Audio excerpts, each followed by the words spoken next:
discussion of the lessons from Samuel that can set us up for success in faith and running and in life. And this talk is going to focus on chapter 2 of 1 Samuel. Now, let me just share with you briefly one of my favorite movies. I love the movie Rudy. It is amazing. And if you want to look at an example of a guy who asked God for something and it was given to him, Rudy is a pretty fun story. Rudy played a high school football player, loved football, great enthusiasm, average talent, and when his friend died, he was motivated to play for Notre Dame, a very lofty goal back in the 50s and 60s. And he moved to Notre Dame and found out that he wasn't academically good enough to get in, and a priest advised him to go to a smaller college to work on his grades, and he worked on his grades as hard as he could.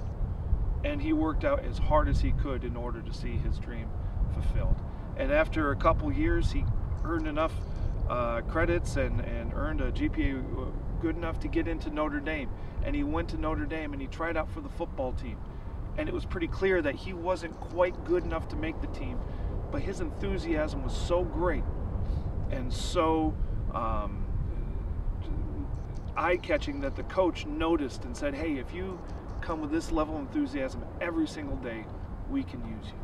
And for a couple of seasons, Rudy's whole goal was to work as hard as he could on the practice squad to fulfill his dream of running out of the tunnel in South Bend and playing, suiting up and playing for Notre Dame.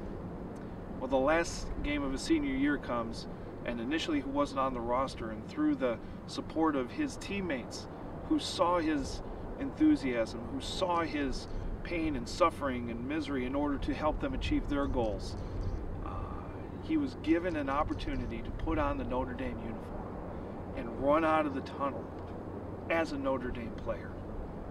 And the movie gives the impression that had the movie ended there, it would have been a great story. But towards the end of the game, Rudy's teammates realized that, hey, unless they score quickly, then Rudy would never have an opportunity to set foot on the field. And unless you play it down on the field, you're not officially recorded as having played for Notre Dame. So they scored and they implored the coach to put Rudy in. The entire stands was chanting, Rudy, Rudy, Rudy, and Rudy got to go into the game. And not only did he get to go into the game, he was able to be critical in making an important play. Now that was above and beyond what Rudy had asked for. You know, Rudy had initially just asked that he get to play for Notre Dame, and he got to play, he got to suit up, he got to go into a game, he got to make a play. Rudy honored Notre Dame, he honored his coaches by following after his dream as hard as he could. And he was rewarded for that work with an opportunity to suit up, to run out of the tunnel, and to even play in a game. Actually, if Rudy had been of superior talent and had been a starter on the team, we probably never would have heard of this guy. I can't name any of Rudy's teammates. It was Rudy's effort that distinguished him from his peers. Now in Samuel chapter 2, in 1 Samuel chapter 2, we get to learn a little bit more about Eli and a little bit more about the situation Samuel is now in. Remember, Hannah had asked for Samuel. God had provided Samuel for Hannah, and Hannah gave Samuel up, dedicated him to the work of the Lord. And Samuel went to go and serve under Eli, the priest and leader of the nation of Israel. And Eli had some wisdom, and he had the blessing of God, but Eli's two sons, Hophni and Phinehas, the Bible describes them as wicked. They were doing pretty atrocious things, stealing the offerings that people would bring to the Lord, they would take for themselves. When the people would resist Hophni and Phinehas's actions, they would take the offering by force. This chapter also indicates that Hophni and Phinehas had immoral relationships with women at the tent of meeting. That in ancient Israel was not good. And even though Eli had served the Lord, Eli had failed to train his sons to serve the Lord. Now Samuel was there serving the Lord and serving Eli faithfully. But this is what the Lord says about Eli, Hophni, and Phinehas. Therefore the Lord, the God of Israel, declared, I promised that members of your family would minister before me forever. But now the Lord declares, far be it from me. Those who honor me, I will honor. But those who despise me will be disdained. Those who honor me, I will honor. But those who despise me will be disdained. And we have a contrast of two different groups of people. We have Hophni and Phinehas, the sons of Eli, who are not honoring God. And we have Samuel, who is honoring God. So if you want to be successful in your faith, in your running, and in life, I think learning from the example of Samuel, comparing it to Hophni and Phinehas, that is very helpful for us. Later on, God says, I will raise up a faithful priest to take your place, Eli, and this will be Samuel. Okay? Now, this is a fairly common principle that coaches see. I've had a number of very, very talented runners in my coaching career. One in particular stands out because he was very fast as a middle schooler, had a lot of promise, had wanted to do good, worked hard, everything a coach looks for. But he wasn't very coachable. I would say, hey, I want you to do workouts at this pace, and he'd say, no, they're too slow. And he'd go and he'd hammer them way too fast.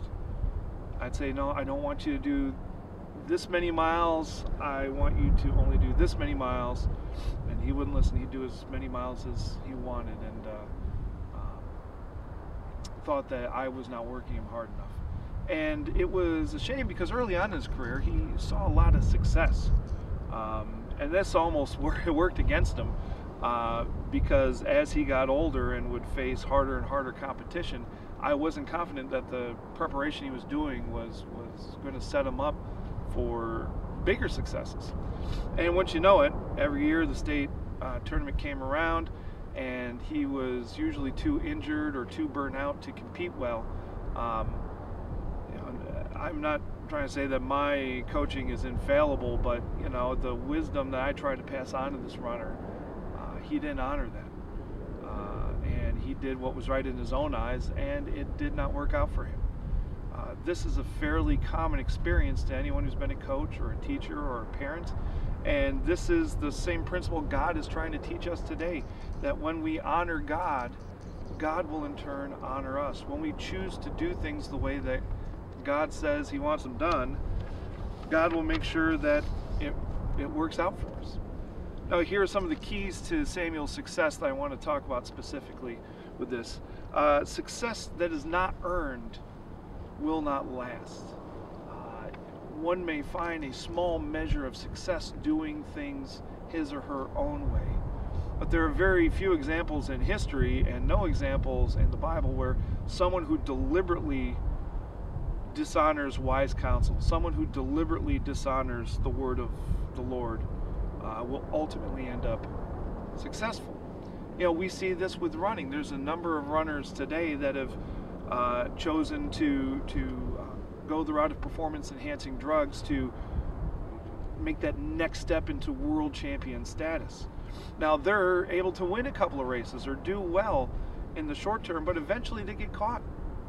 And they have money taken away from them. And they have medals taken away from them. And they have honor taken away from them. And the actions of those individuals don't just dishonor themselves, they dishonor that person's management agency, that person's country, training partners. Success that is not earned will not last.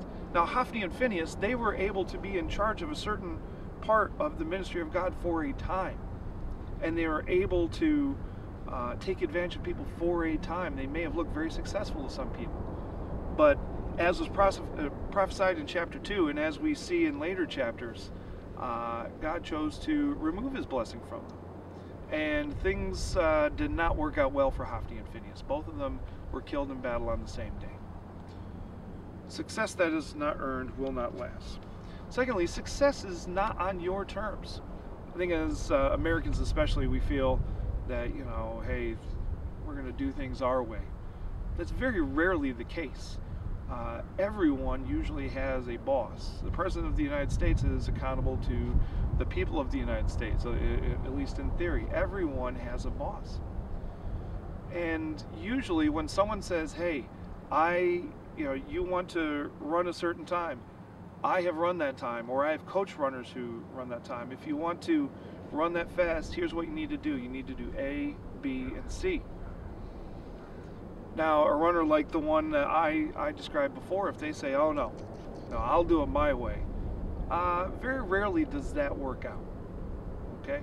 If you want to be the best farmer on the planet, and your father tries to teach you how to tend to livestock, how to cultivate land, and you say, no, I'm going to try my way, usually you will not produce very much. And especially in your faith, if God says, hey, I want you to worship me this way, and if you say to God, either consciously or by your actions, no, I'm gonna worship you the way I want you to worship, that usually does not work out well for someone. Okay? So if you want success in faith running in life, it can't be on your terms. It has to be according to the Word of God, through wise counsel, like a coach or a pastor. Okay? Thirdly, we have to remember that God promises to honor those who honor Him. Everything we have in life is because God has provided the means.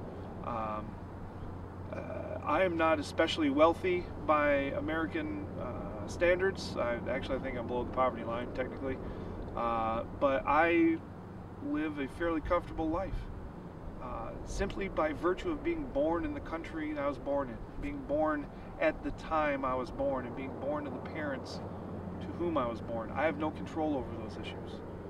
God has provided me an opportunity to get an education and to work with athletes and to do things I love. I recognize not everyone gets a chance to do this. Some people who are born in different contexts don't have the opportunities that I have. And I try and honor God with what He has given me, and He has blessed me beyond measure. Beyond measure. God honors those who honors Him. Now, is it possible to honor God and still not be a champion runner? Of course. Does that mean God was lying before? By no means. God may choose to honor you by making you a successful runner. He may choose to honor you by making you a successful farmer or making you a successful business person. Okay? Like we said before, when we ask God, we have to be prepared with the answer He gives us. When we honor God, God does honor us, but again, not on our terms, on His terms. So, in conclusion, this is a really neat look at some very specific things that Eli, Hophni, and Phinehas did wrong, and that Samuel, the faithful priest, did right. That he did not seek success on his own terms. Hophni and Phinehas looked for success, kind of through a shortcut, and they chose not to honor God but honor themselves. In our next talk, we'll look at chapter 3, and we'll start to see how Samuel was very unique, especially in contrast to Hophni and Phinehas, in doing things well.